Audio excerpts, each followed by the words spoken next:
একের পর এক যেন ধামাকা দিয়েই যাচ্ছে আমাদের কিং খান শাকিব খান। তাণ্ডব মুভির টিজার রিলিজের পরেই যেন আরও একটি বড় ধামাকা নিয়ে হাজির হয়েছেন শাকিব খান। সে জানিয়েছেন যে এবার নাকি তার মুভি তাণ্ডবে উপস্থিত থাকবে তার একমাত্র বড় সন্তান আব্রাহাম খান জয়। জি হ্যাঁ বন্ধুরা, এমনটাই শোনা যাচ্ছে টেলিপাড়ায়। এমনকি এটাও শিওর হওয়া গেছে যে এবার নাকি অপু বিশ্বাসের পাশাপাশি এই সিনেমাতে আমরা দেখতে পাবো তার একমাত্র সন্তান জয়কে। শাকিব খান বলেছেন যে আমি যেহেতু ফিল্মে কাজ করি, ওর মাও একসময় এখনকার বড় নায়িকা ছিল, তাই আমি চাই আমার সন্তানও যেন বড় হয়ে একটি বড় সুপারস্টার হোক। আর এই ছবির মাধ্যমেই হতে পারে আমার সন্তানের ক্যামিও।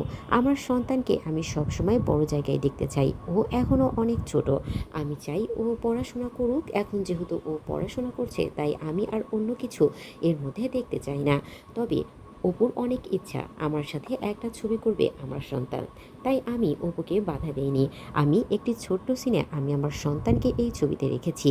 আসলে এমনটাই শোনা যাচ্ছে, সবাই নাকি বলছে। তবে শাকিব খান, অপু বিশ্বাস সবাই এখন চুপ আছে। তবে এমনটা যদি হয় তাহলে অনেক বড় ধামাকা কিন্তু অপেক্ষা করছে দর্শকদের জন্য।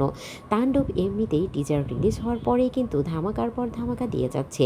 আর এখন যদি জয় থাকে তাহলে তো যেন জমে ক্ষীর হয়ে যাবে। এখন শুধু দেখার পালা, ঈদে আসলেই কি এবার তাণ্ডব মুভিতে জয়কে দেখা যাবে, নাকি শুধুই এটা গুজব? আপনারা কি চান জয় অবশ্যই তার বাবার সাথে অভিনয় করুক? আপনাদের মতামতটি অবশ্যই কমেন্টে জানাতে ভুলবেন না। ধন্যবাদ সবাইকে।